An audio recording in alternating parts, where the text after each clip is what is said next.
had this pull and tug within me. What is this? What's going on? Who am I? What can I do? And I was out one morning in July kayaking on the water, and it was just me out there on the pond. And I had this battle between my brain and my heart. My brain was saying, this is the most illogical, senseless, irrational thing you could ever do. Oh, yeah. And my heart was saying, yes. That's true. Yep. And you're doing it anyway. But, brain, you've had 60 plus years. It's time for you to set yourself aside and let the heart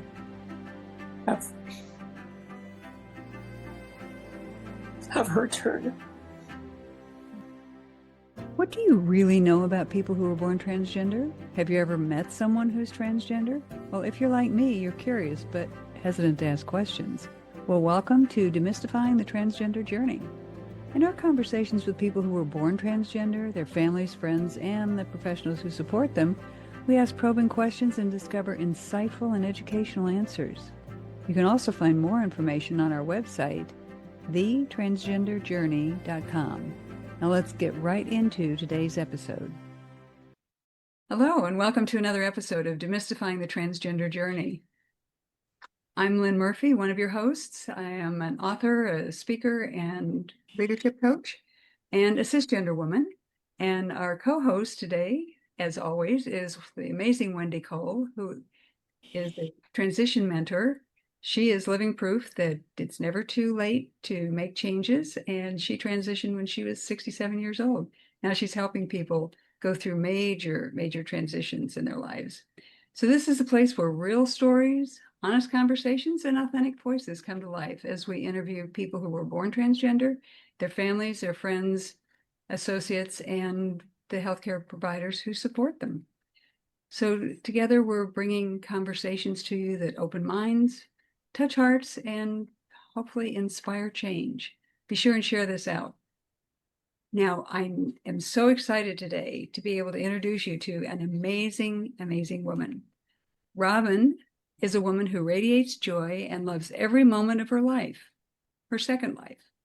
For 68 years, she lived as a man, married to a woman, raising 2 sons, cherishing 4 grandchildren, and building a successful career as a lawyer and later teaching in law school.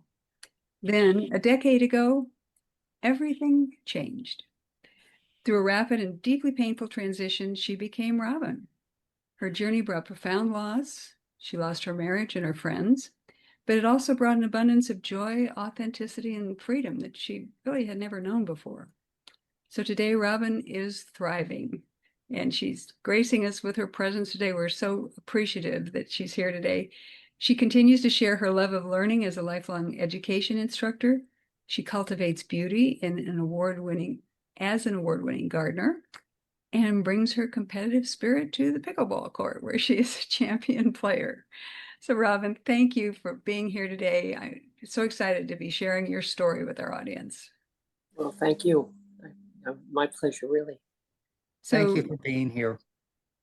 So a little bit for our audience is that you started your transition in 2017 when you were 67 years old and went through a pretty rapid change. So you were completely living authentically by 2015. Is that right? Yes, the journey really started in 2014, and by 2015, I had transitioned fully. So tell us your story. Tell us about, do you want to start with your childhood and your young adulthood? Do you want to start with your transition? Let me start with the transition. Up until 2014, I really didn't know who I was. And then it sort of came on very rapidly. And I got this incredible dysphoria. It was very intense and painful. I remember vividly some episodes that I would just walk out of a store and see a bunch of women standing there, and it tore at my heart because I wasn't like that.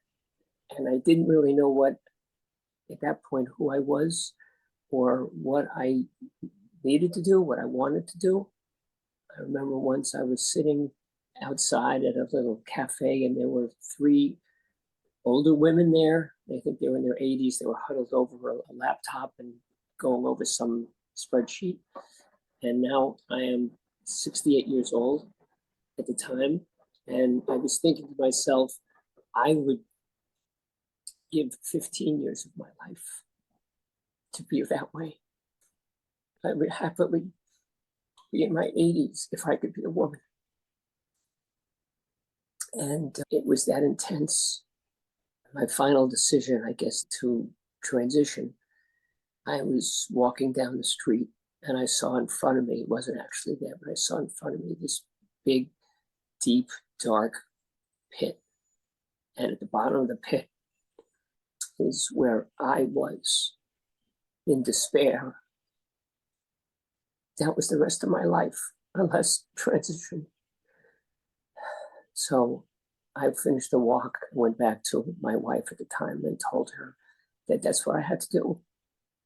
And within a couple of weeks, she basically said, well, why don't you be sure you tell our kids first? We have two sons who were grown at the time, and they still are now that they're in their 40s, and make sure they know first. And so that took a couple of weeks because one of them was living elsewhere. And I told them, and they were fine with it, really. I mean, that was a big problem because I was concerned I would lose my children. People told me, when you transition, be prepared to lose everything. And I did lose my marriage. I lost almost all of my friends, but I did not lose my family, which is wonderful. And at the time when I was teaching law school, and I told them I was transitioning in the middle of the semester, September, October, and I had done that kind of gradually. I had transitioned elsewhere. The last place was really law school, because I initially thought I didn't want to disturb the classroom progression, but I couldn't stop. And so I sort of gradually went, I put on a woman's sports jacket instead of a man's sports jacket. I used women's tie shoes instead of men's. I had women's slacks on. I had a necklace under my shirt, and the shirt was a woman's button-down shirt. And then it was one class that the state we were in, which fortunately is a blue state, they were considering legislation to expand the protection and the anti-discrimination law for trans people.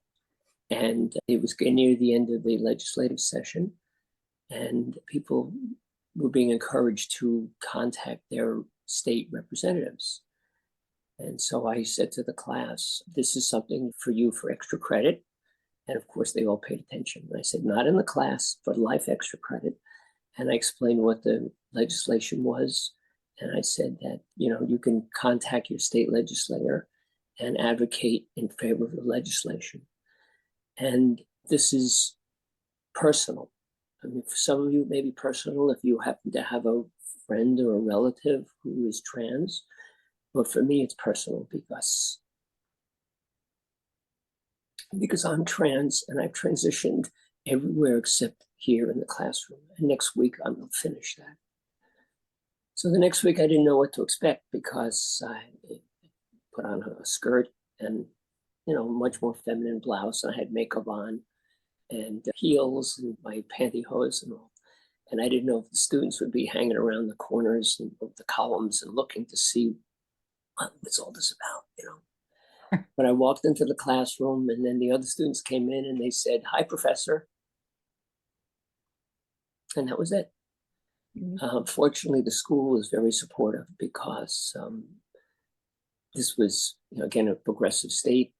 And I also think they kind of felt they could check an extra box, which was great. They just said, whatever you need, we'll be happy to help you with. And it turns out I needed nothing at teaching. It was seamless. So that's like, in a sense, the end of the beginning of the journey. I mean, of course, there's more to it because it takes years to really transition. And early my childhood, now I guess I should say this here as a caveat. I look at this as not my childhood, but his childhood. Mm-hmm. This is not me. This is not me, Robin. This was somebody else who was living this life for 68 years. And Robin was repressed. Robin did not know that I was Robin. And I was this person, this male, was living this life, but living it by the numbers. You know, when I chose to go to my major at college, I did the major, which happened to be my best subject at the time, or his best subject, which was math. I stopped that after 2.5 years because I realized this was not about people. It was about advanced math theory, and I wanted to deal with people. Even going to college, I didn't really know what I wanted. I just did what was next in line. And that's the way I pretty much lived my life for a long time. I went to law school. Why? My uncle was a lawyer and he liked it. Okay. That seemed like a good reason. Not, but okay, that's what I did. I met a woman there. We fell in love right away. Got married. That's what you're supposed to do. Had 2 kids. We both worked. We raised our kids. It all, turned out well in that regard. Very lucky. And I was also very much involved in my own activities at the time, or he was involved in his activities. It was running, biking, playing soccer, playing bridge, playing the cello, not all at the same time.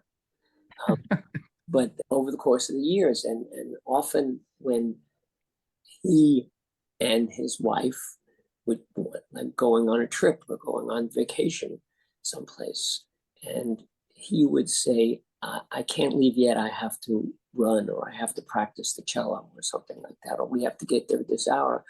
And she would say, why do you have to do these things? And I say, this is how I define myself. You knew at that point. That was a deep knowing, wasn't it? No, I knew. I didn't actually, at that time I didn't know anything. Looking back on it, it was this big void, and I was trying to fill it. I was trying to find myself, but I didn't know what I was looking for. Mm-hmm. So these activities really sort of defined me, and I don't feel that way now. I mean, I still love my activities, but they are now activities. They're not me. And it wasn't until all this came on intensely that I realized who I was.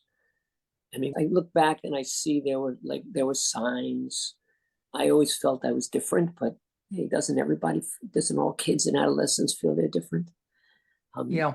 I like to dress in my mother's clothes and put on her makeup when they went out at night. Wasn't this typical for adolescent boys to do this? I thought.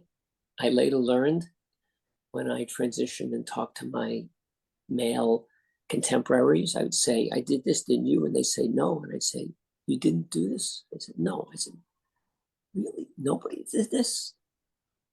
And these were the kinds of things I always wanted to be. When he went out with his wife, with couples, I was always interested in talking to the woman, which I didn't happen, because when you go out as couples, the reason you go as couples is so the women can talk without feeling guilty about their husbands. Right, exactly. But the guys wanted to talk about cars or technology, and I'm not into cars or technology at all. And I was sat there trying to listen to what the women were talking about, which was feelings and about kids and schools, and that was far more interesting.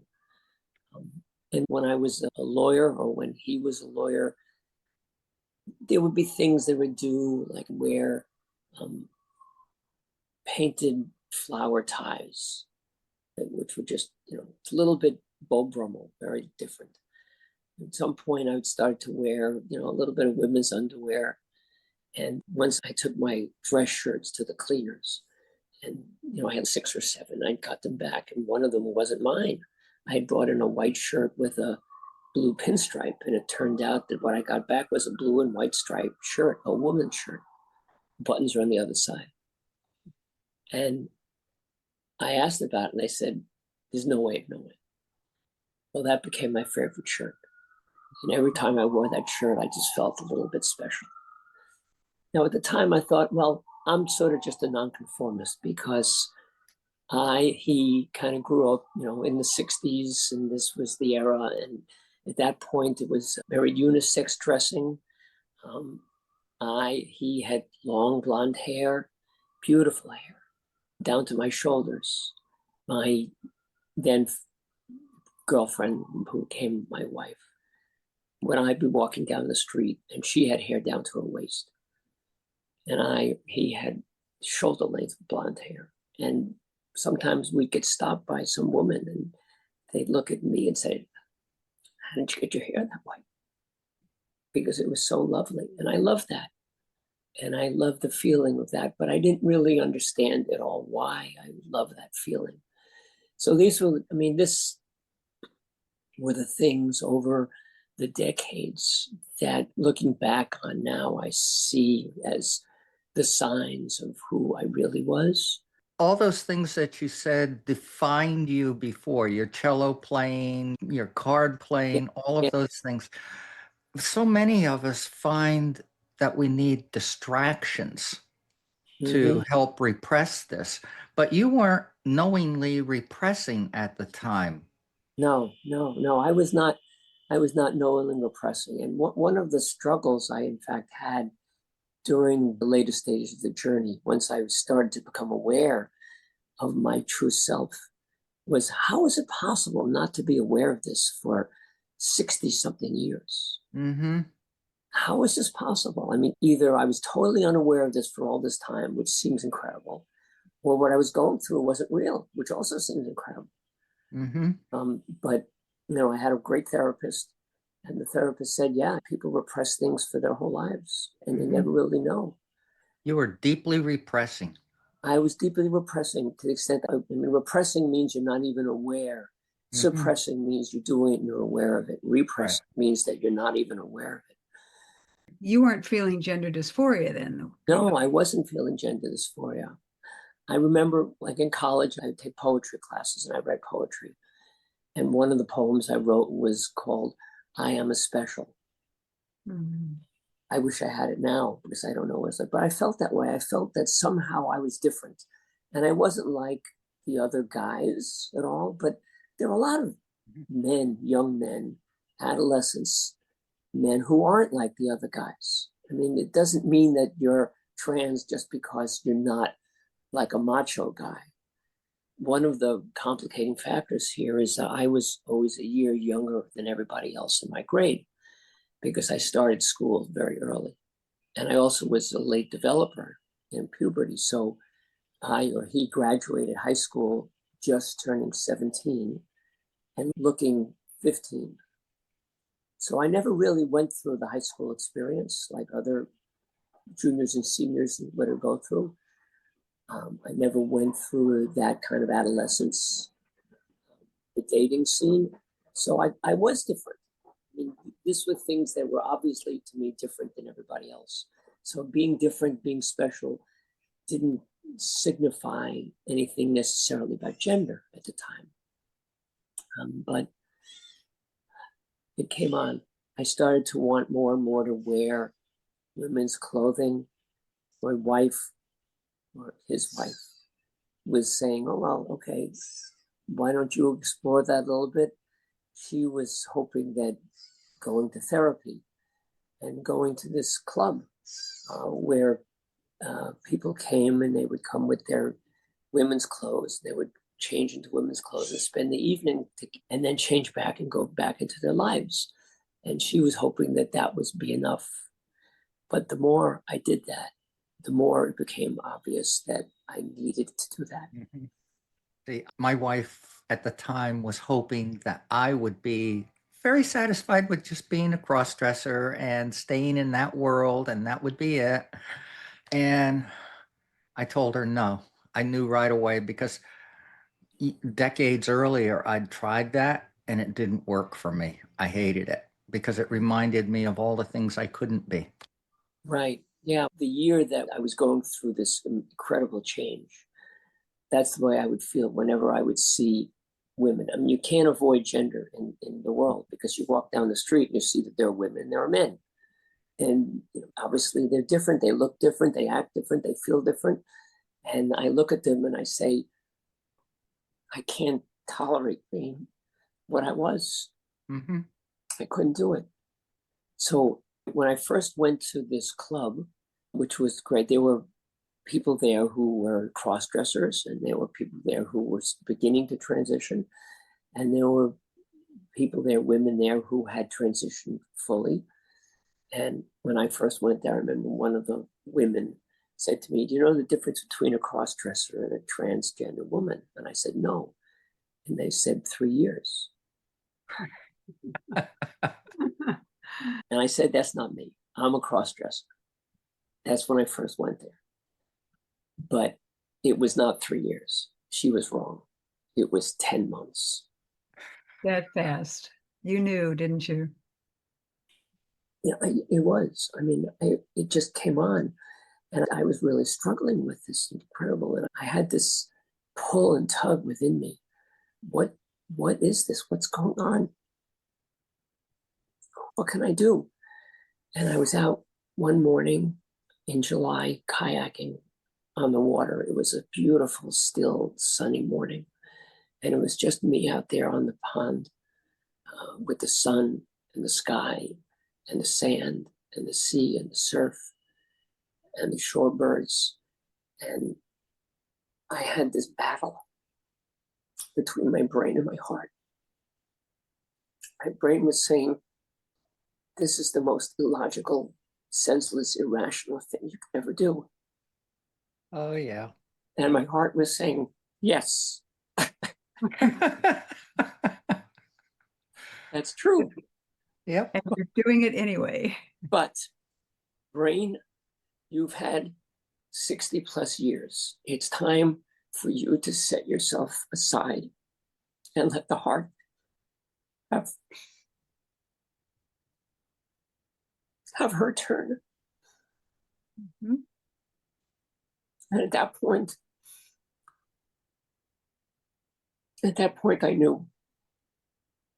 But then the question is, what do I do about it? Mm-hmm. Because, as I said, I could lose everything. That's a tough decision. That was July, and it went from July to September when I had that walk and I saw the pit. And my wife was also in a tizzy because this was totally upsetting her life, needless to say. And she didn't know what her husband was going to do. And what does it mean for her and for her marriage, which I totally understand it. And then when I had that epiphany about that dark pit and despair, and I went back and told her, and actually it was relief for her because now she knew what her life would be. She would be single because she couldn't be married to a woman. We are in good terms, very good terms now. We have our kids, we have our grandkids. We spend family time together. And it's very important to us to keep the family intact. And it's worked out great in that regard. It's wonderful you get the family together. So many Yeah. people don't. You moved away from her. You're living separate. Okay, so when this first came on, obviously we were living together. Then when I transitioned, she said we can't stay in the same bedroom. So we had separate bedrooms for a year. And then I was scheduled my facial surgery. And she said, we have to live apart. And I said, fine.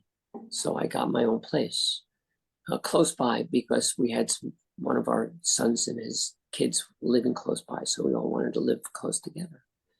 So we did. We moved separately, and that was 2016, which is 9 years ago. Now, she felt that she was losing a lot and that I was gaining because I could be me. Mm-hmm. I was gaining a new life. I was gaining joy. I was gaining liberation. I was moving on, but she was losing. She lost her husband. Robin killed her husband. That strong a feeling. It's true. Yeah. It's true. Her husband had to die for Robin to live. Mm-hmm. That's why it's so difficult for people to actually stay married. Right. And right. it's becoming more common, but it's still the exception. It is, yeah. And it stands to reason. She's a cisgender woman who expects to be with a man, and that's how she expects to live. And Yeah. neither of us were ever men. And I went through and did all the same check boxes you did. right, exactly. Yeah, I did. But I didn't know that there were check boxes at the time. I know. So, I mean, I was unaware that I was unaware.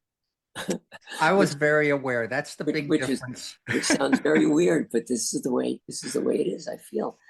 And I feel now like I am living a second life. Of course. It's like being reincarnated. Mm-hmm. I have been in incarnation, a new body. I'm reincarnated in this new body, in this new life. And now I see life from both sides now. And you have lived a very social, very engaging life as an affirmed woman. Oh, absolutely. Yeah. Absolutely. It's marvelous. It's magical. It's miraculous. Mm-hmm. I feel that way. I wake up in the morning and I have this incredible gift. I have this incredible gift that I can live in a second life as the real me. Mm-hmm. And I'm living in a woman's body and with a woman's mind. And it's incredible. Mm-hmm. It's a marvelous feeling. I mean, Joni Mitchell's song, Both Sides Now. Right. I see life from both sides now. My old friends, they're acting strange. They look at me, shake their heads, and say, I've changed.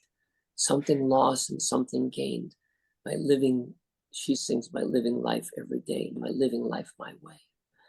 It's true. Something's lost and something's gained. And the gains are so much bigger than the losses. I really am hurt by the friends who I've lost.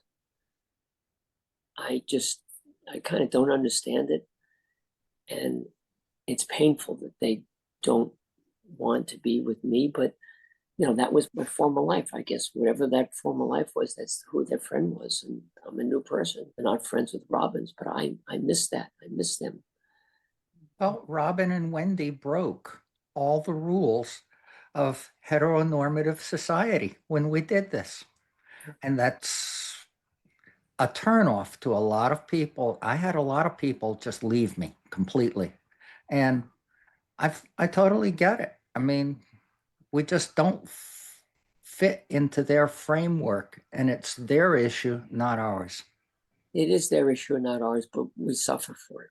And and it's interesting that people do that because you're really the same person, even though your appearance is different and you're finally acknowledging the person that you are.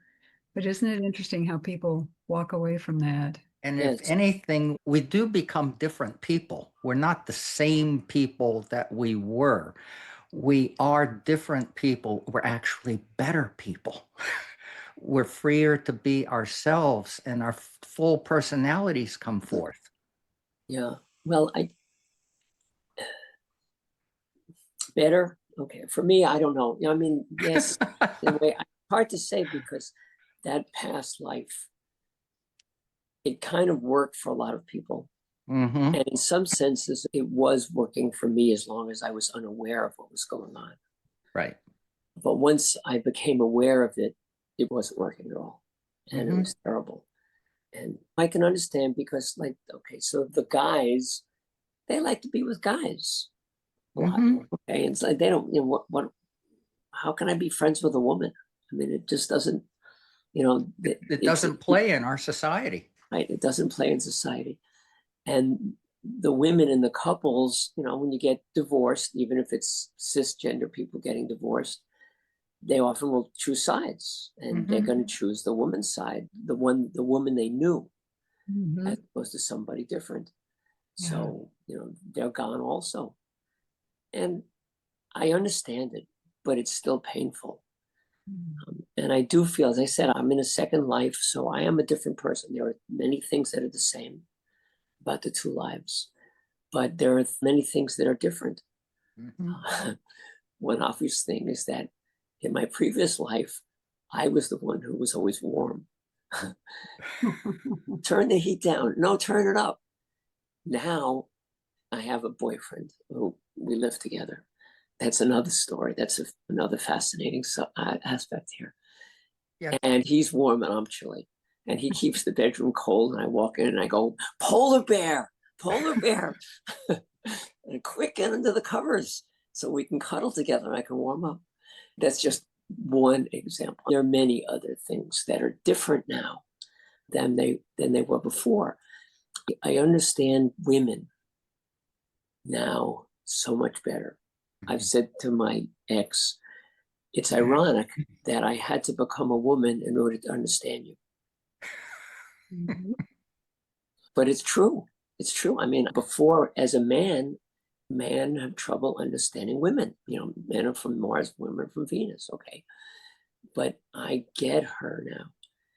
And the things that she wanted, my previous life, I was not in a position to provide.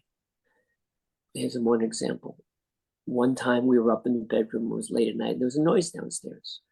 And she turns to her husband and says, go find out what's going on down there. And you can take the bat in the corner if you want to. And he says to her, why me? And she says, because you're the man. And I go, so? I mean, I never felt that manly impetus for protecting the woman. And I never felt the pleasure of being protected by a man because I wasn't in that position. I wasn't with a man to start with. I wasn't in a position. But now I feel that. I mean, my guy, he really gets off in protecting his woman. And I don't say that in the possessive sense. We're together. And so, you know, I'm his woman, he's my man. And that's one of his things. At one point I said to him, so on a scale from 0 to 10, like how masculine do you feel? I'm just curious. And he said, well, he feels like an 8 or 9. He feels like he's a masculine guy. In my past life, I probably felt like a 3. Big difference. I didn't feel those urges, the drives to be the provider. I mean, I was a lawyer and money. My ex, she worked, so she earned money. But it wasn't like this biological imperative to care for, to protect, to provide for these very manly, masculine things. And I don't say that pejoratively at all. I think it's just innate in a lot of men, not in all men. And so I didn't say, okay, I'm not like that. I can't be a man. That wasn't the case. But I never felt that way. And now I feel that way. And he's that way. And I feel fulfilled. I feel in many ways complete having that kind of relationship. When I was my previous life, he was into women, very heterosexual, no interest in men, romantically, sexually at all. When I started to transition, I said, I'm a lesbian. I mean, because I was into women. A lesbian in waiting.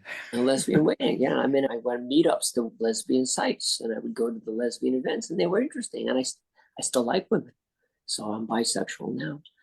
But then what happened is, as I used to say, all men are ugly and boring. That's the way I felt. And then as I had transitioned, then I'm going to these meetups, but just also general meetups because I wanted to meet people. There would be a meetup. Typically, they're singles. That's what happens in meetups. We go to some place for happy hour, and I look over and say, that guy looks kind of cute. And I'd say, what's going on here? And then I was beginning to think, if I felt that all men were ugly and boring, maybe I was suppressing something. Or projecting. It can't be true that all men are ugly and boring. I mean, that's so, generalized. So, okay, then I had my surgery, which was literally a life-changing event.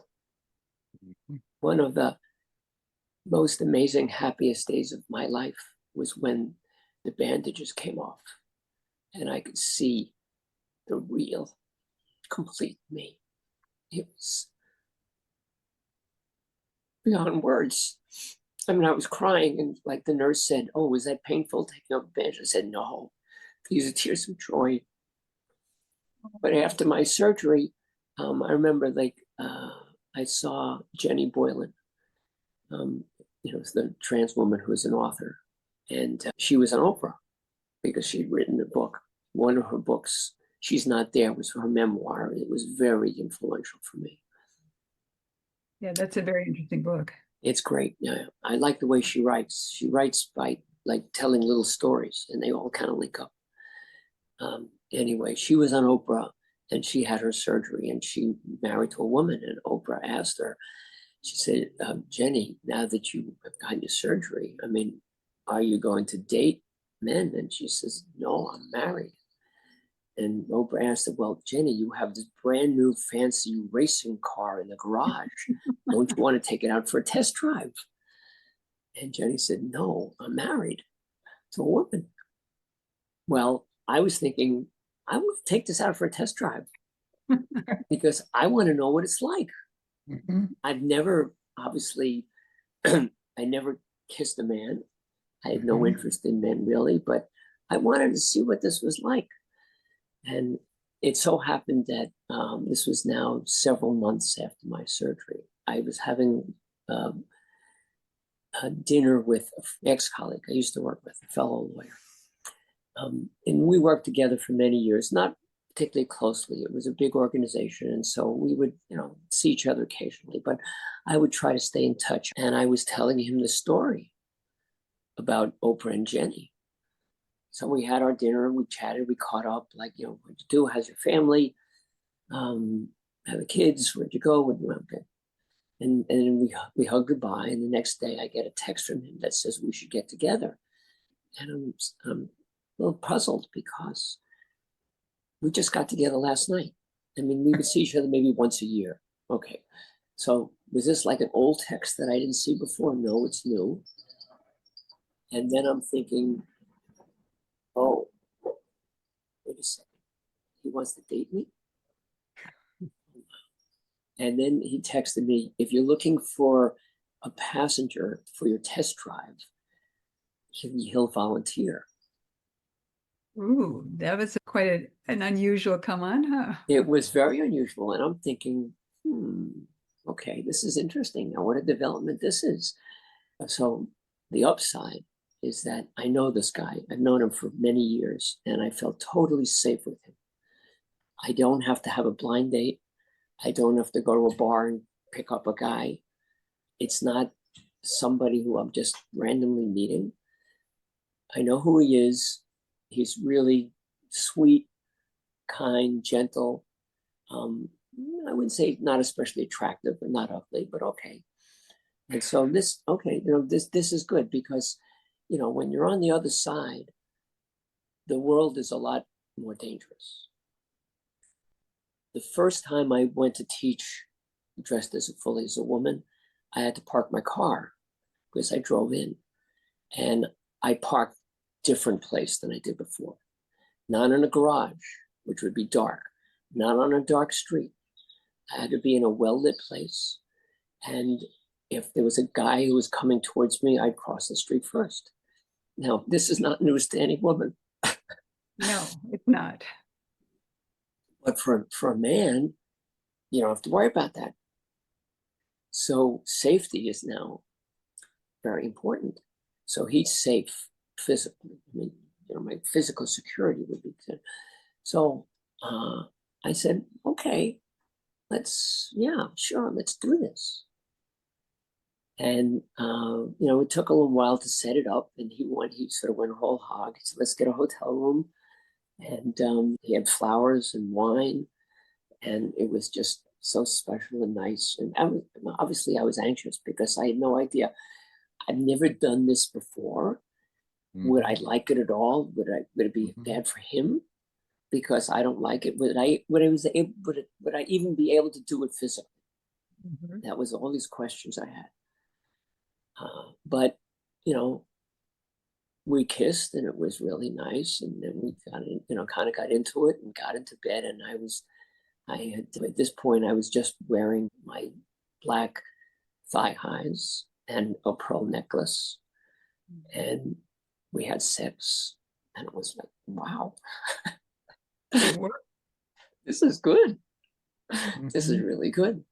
And okay, we finished, and I got up sort of to go to the bathroom, and I passed by. They had this hotel room, had this big floor-length mirror, and I walk by the mirror, and I look in the mirror, and I see this incredibly sexy woman who's wearing black thigh highs and a pearl necklace and nothing else. And it's, wow, you've made it, girl. And he appreciated that too. And it was an incredible feeling. And then I also learned what sex was like on the other side. And amazing, isn't it? well, there's in Greek mythology, there's a character, Tiresias is his name, and he is blind, but he's a soothsayer. He sees the future. And the story behind this is mythology. The story behind this is that Zeus and Hera were having an argument about who enjoys sex more, a man or a woman. And Zeus said it was the woman, and Hera said it was the man. I mean, Zeus is obviously a man, and Hera is a woman. These are the chief gods in Greek mythology. And so they went to Tiresias because Tiresias had lived life in both genders. He was a man, but the story is he came upon some copulating snakes and killed them.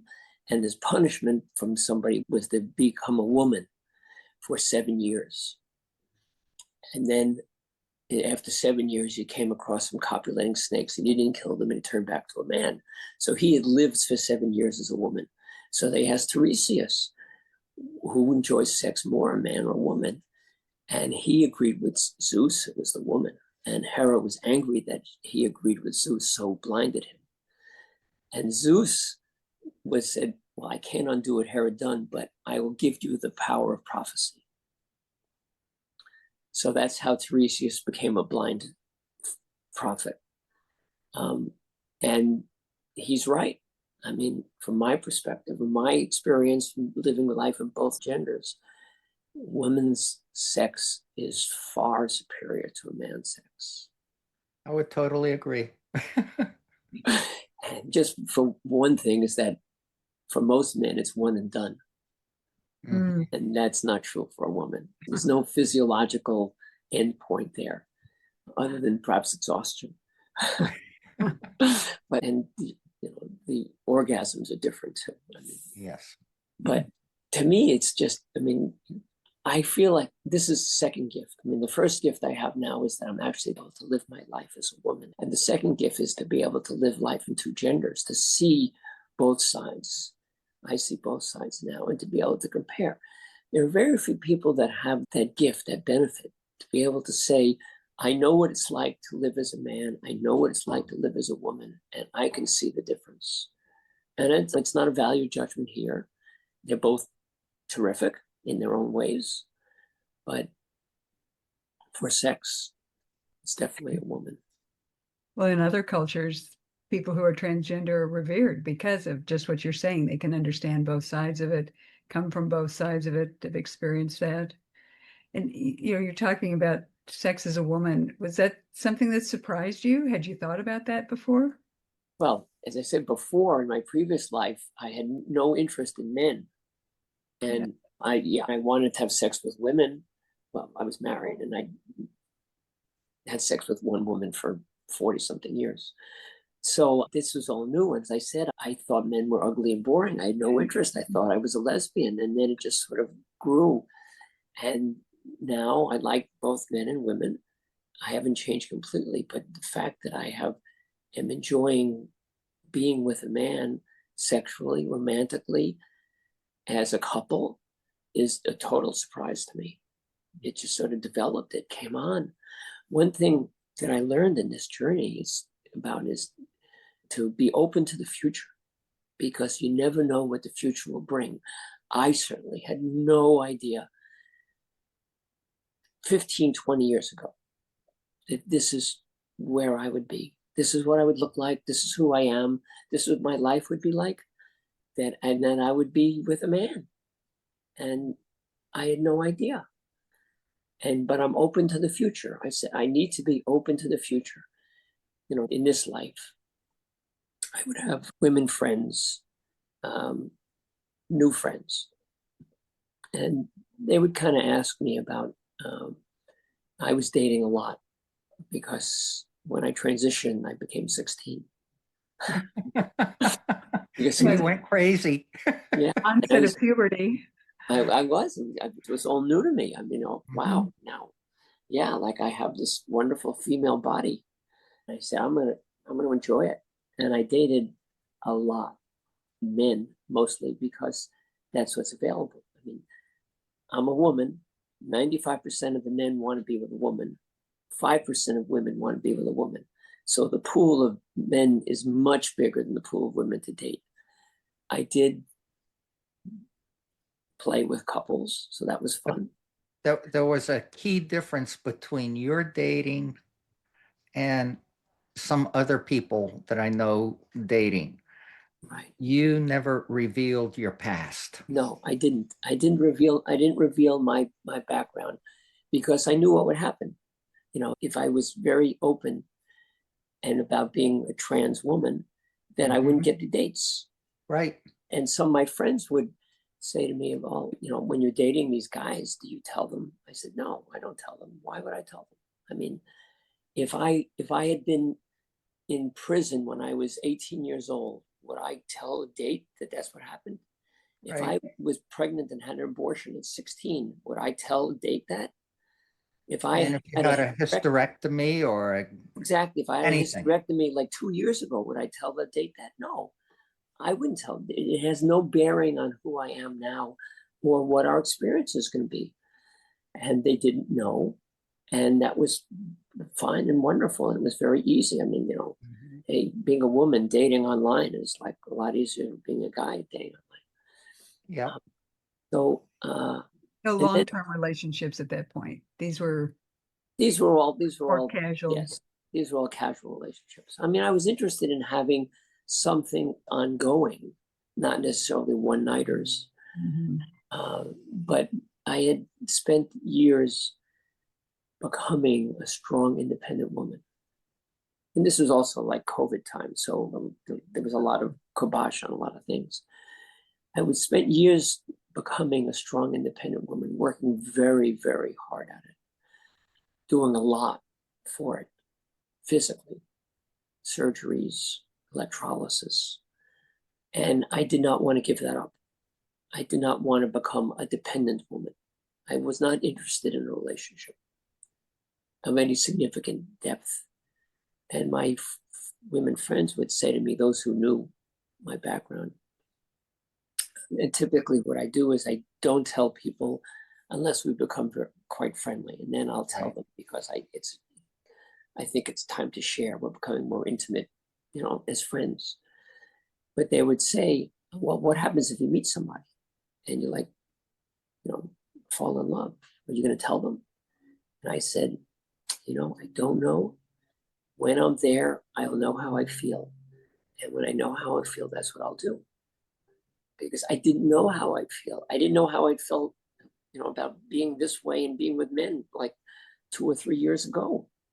So I didn't know, but I know when I'm there, I know what I feel and I know what I'll do because that's what I'll do, what I feel. And it turns out that this guy that I'm with, we had started dating casually for a bunch of reasons, one of which is he was going through a divorce. And then I was feeling like seeing him like once a week wasn't enough for me. I want to see him more. And then I said, and he didn't like the fact that I was dating other men. I mean, a lot of guys are like that. It's okay. A lot of women are like that about their lovers too. So I don't hold it against them.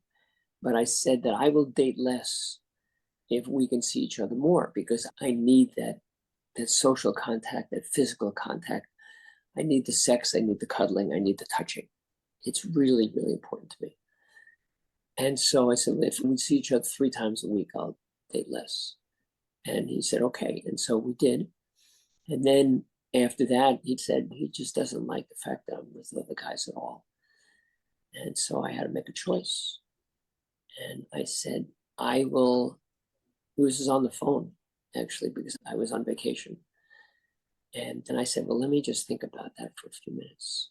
And about 5 minutes later, I said, all right, I can do that. I'll do that because I want to see you. I want to be with you. And his first reaction is, well, how can you do that? You've been dating all these guys, all these people. How can you stop? I said, I know how I feel. And if I say I'll do something, if I promise to you, I'll do it.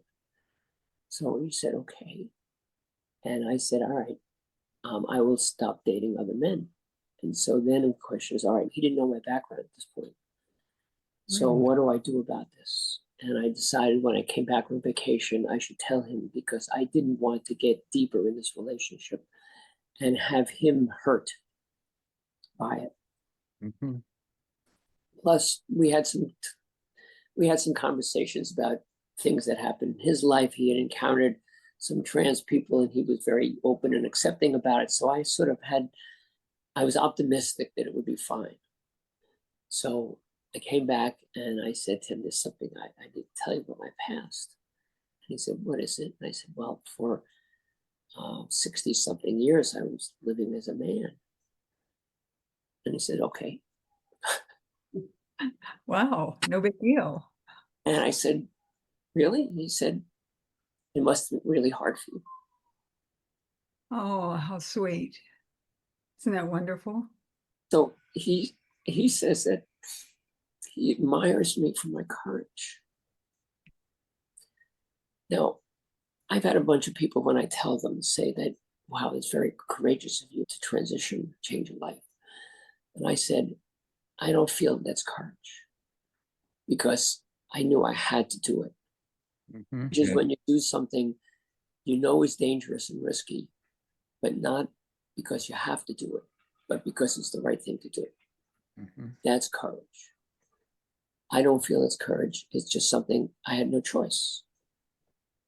I was either going to live the rest of my life in despair or worse, or I was going to transition. Now, subsequently, I kind of looked up courage. I mean, we talk about bravery and courage. The English language is kind of funny because it has all these words. And one of the reasons it has such a large vocabulary is because it's imported words from other languages like French. So we have, as a lawyer, we have people you talk about like last will and testament. Those are the same things. It's testament is the French word for will. We call it last will and testament, but it's redundant. You get a cease and desist order. Well, that's redundant. Cease is the English word. Decease is the French. It means the same thing. So we have bravery and courage. Courage comes from the French coeur, which is heart. So I'm thinking if it means courage means being true to your heart, then yes, I'm courageous. But if it means just doing something that you don't have to do, but you do it because it's the right thing, even though it's dangerous, that's bravery, then I wasn't being brave, but I am true to my heart. And so I was so overwhelmed that he accepted me. And it's been terrific because I can talk to him about things that come up, like politics these days. Oh my God. I transitioned fully in 2015, which is 10 years ago. Almost. It was September 2015. And I felt like the journey was through this long tunnel. It was an emotional tunnel. It was a physical tunnel.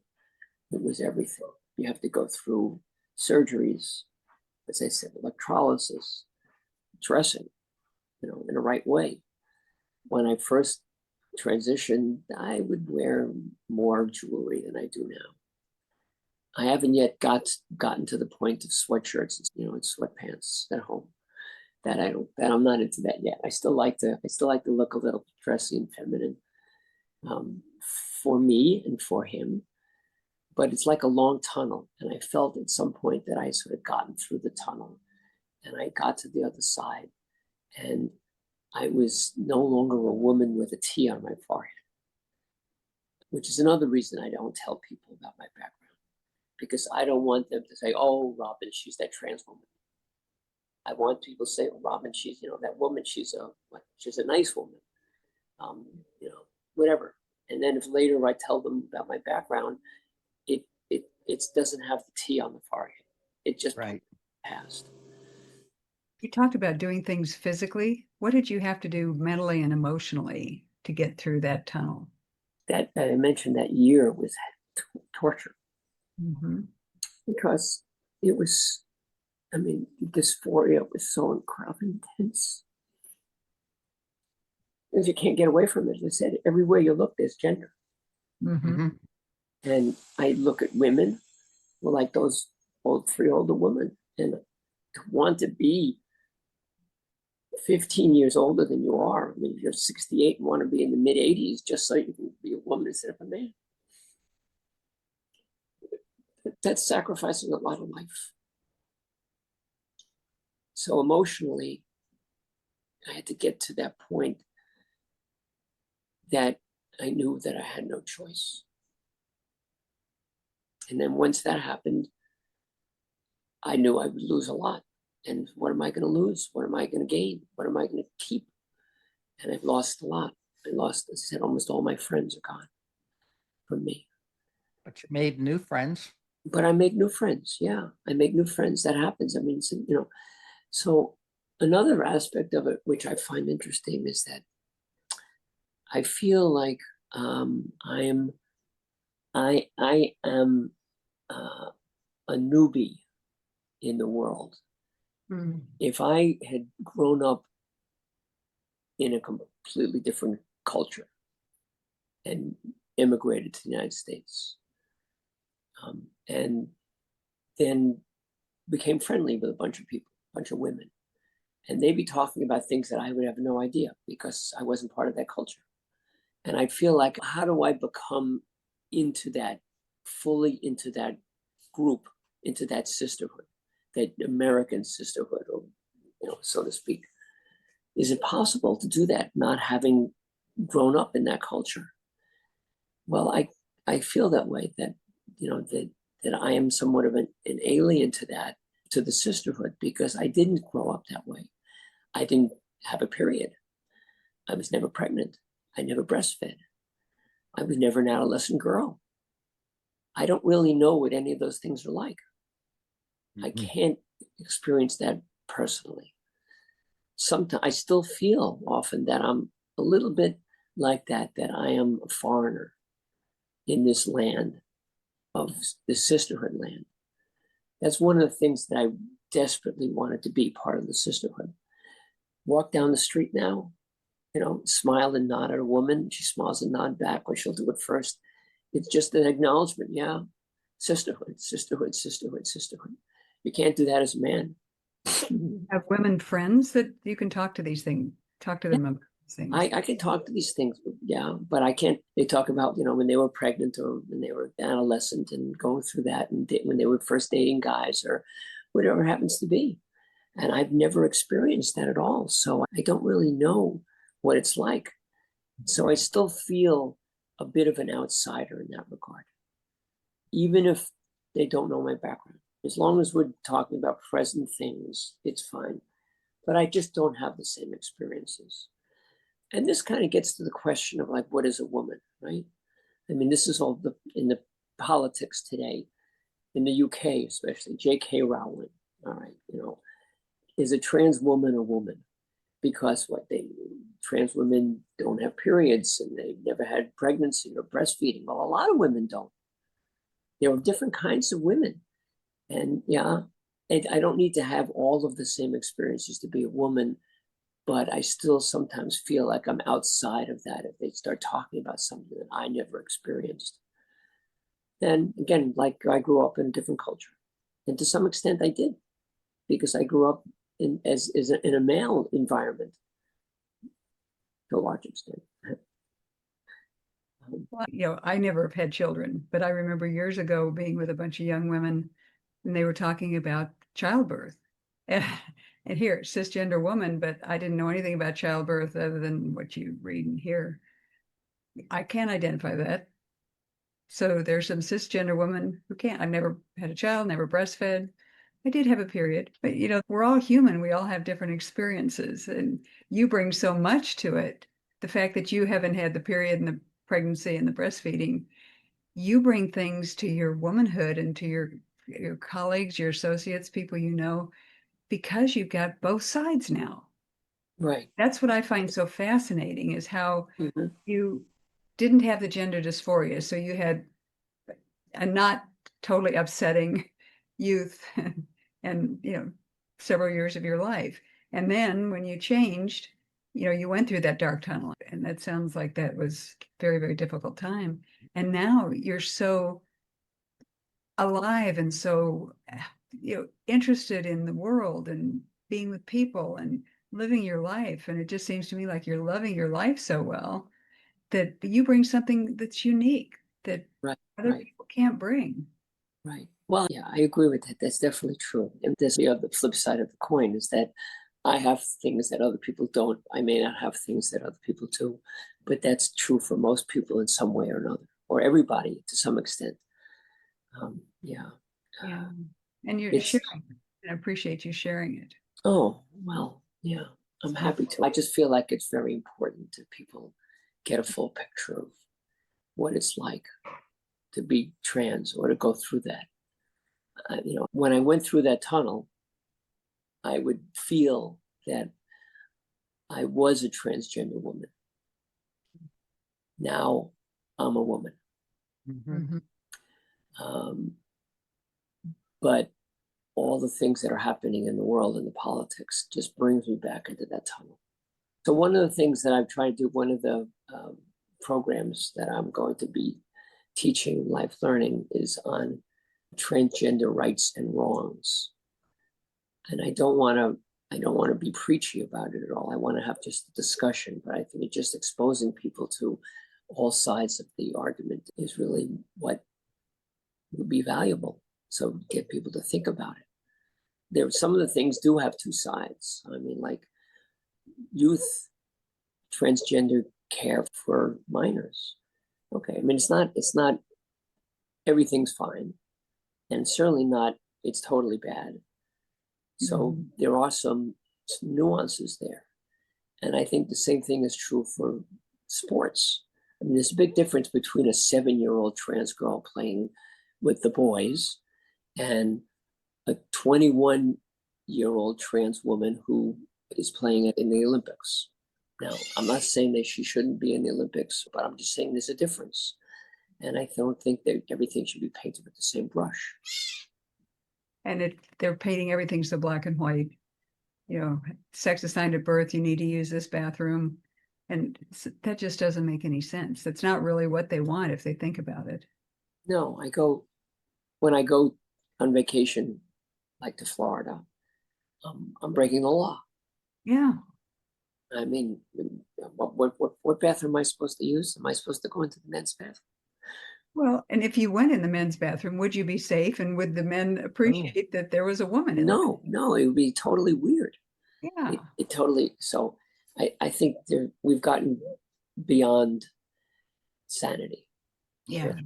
But it's constant. I mean, virtually every day, not at least every week, there's some new development which is disturbing in this area. And as I said, it sort of just brings me back. And I don't want to. I just want to be able to live my life as the woman I am and not have to worry about what bathroom I'm going to use. And I have a grandchild who was assigned male at birth who goes by she, her pronouns. And fortunately, she lives in a progressive state. So that's not an issue at the moment. But I worry about her more than about me. I mean, I know where I am now, but she's going to go through a lot.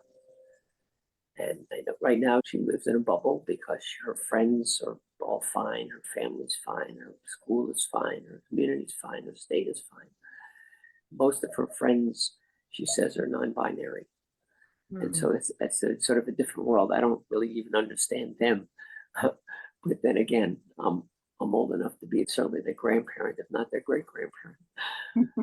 That's a different generation. Yeah. So it's very worrisome. You're going to be teaching. What do you want our audience to know? Give us a couple of bullet points about what do you want the audience to know about being transgender? Well, I mean, fundamentally, it's humanity. I mean, we're all people, and everybody is different. And so we should all be allowed to live our lives. And I think there's really no danger from trans women. It's all made up. It's all made up. And just let us live. Just let us live and enjoy who we are and not have to look over our shoulders. And I feel now that I have a bullseye on my back. And I am very worried that in the future, I or my granddaughter will have to wear a pink triangle. I hope not, but I hope not too. Getting close. I hope not too, but I mean, it's just been totally blown out of proportion for the sake of politics. And power. Yeah. And so I guess what should people know that, as I said, I'm just a woman and we're just people and it's fine. Don't worry. You talked earlier about doing things that defined yourself. So now at this point in your life, who are you besides the labels? Take away all those labels of doing and I am a woman who is happy in my life. I love my family. I love my guy. I love my life. I just enjoy being with people. I enjoy being active. I'm so grateful for what I have. Because 50 years ago, I mean, it would have been an unusual event. I think about Renee Richards and Christine Jorgensen and how much of a circus it was involving them. But I'm able to have it all. I'm able to live as a woman in a woman's body with a woman's feelings and a woman's mind. And I guess part of that is have a guy, although that's not essential. I mean, I could be single or I could be with a woman and that's fine. But I also feel that for me personally, having this relationship I have sort of completes the process. I mentioned before that, like when I first had my surgery, I felt like I was 16. And I've talked about this with my therapist. And I love going to therapy because where else can you talk about yourself, undivided attention for 45 minutes? Well, maybe here. You can come here. Maybe here, that's right. All right, there aren't many places though. Yeah, and then it was like I was in my 20s and you're a woman in her 20s and you've got what it takes. You can take advantage of it, you can use it, a lot. And then I was sort of migrating and now I'm in a relationship and it's an exclusive relationship. And it's sort of probably reached 30 years old. You've come a long way quickly. I've come a long way quickly. Yeah. Well, that was my transition too. I don't do anything in half measures. Yeah. Whatever I do completely. I just feel like I have this wonderful, as I said, it's a miraculous gift. And I know that from the time I wake up at night till the time I go to sleep, I just know that. And that's the joy I have inside me because I can live a life that I never even dreamed of being possible. Other people have said that they have issues before they transitioned and even after they transitioned with self-acceptance and self-love. Where do you kind of stand on that scale? Well, as I said, for a long time, not being aware of who I was didn't create that issue of like of the self-acceptance. But I was searching, as I said, I was searching for who I was, not knowing what I was looking for. I mean, now I have total self-acceptance and total self-love. Yeah. Now you're totally living your truth, and you're true to yourself, which so many people are not. Right. That's right. Yeah.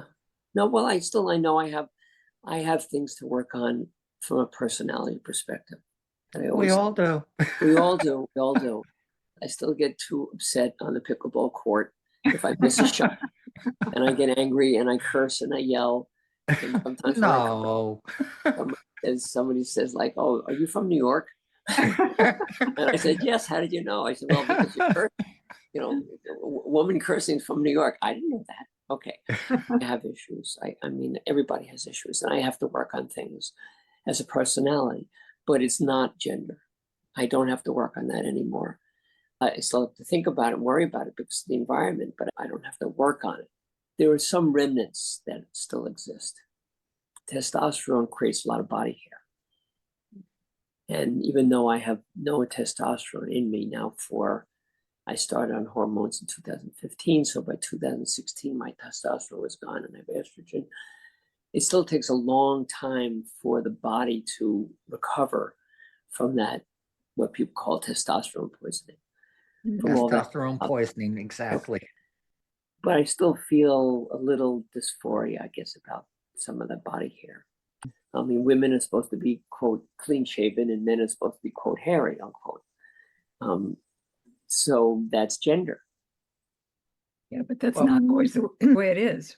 No, it's not always the way it is, but that's a gender issue, is what I'm saying. Yeah. Now, maybe that's because I've been acculturated into the binary by living all these years in this culture. So, I mean, those are gender issues. Exactly. And you can either buy into the gender binary or not.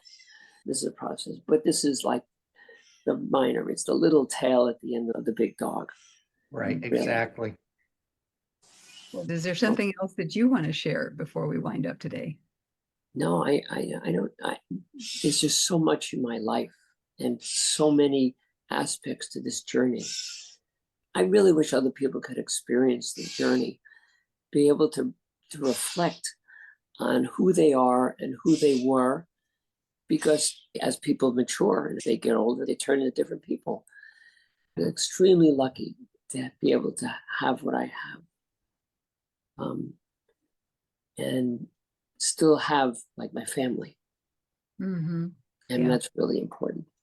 Yeah. One of my sons was concerned when I transitioned and when I was going for facial surgery that his kids, my grandkids, wouldn't recognize me. Oh, okay.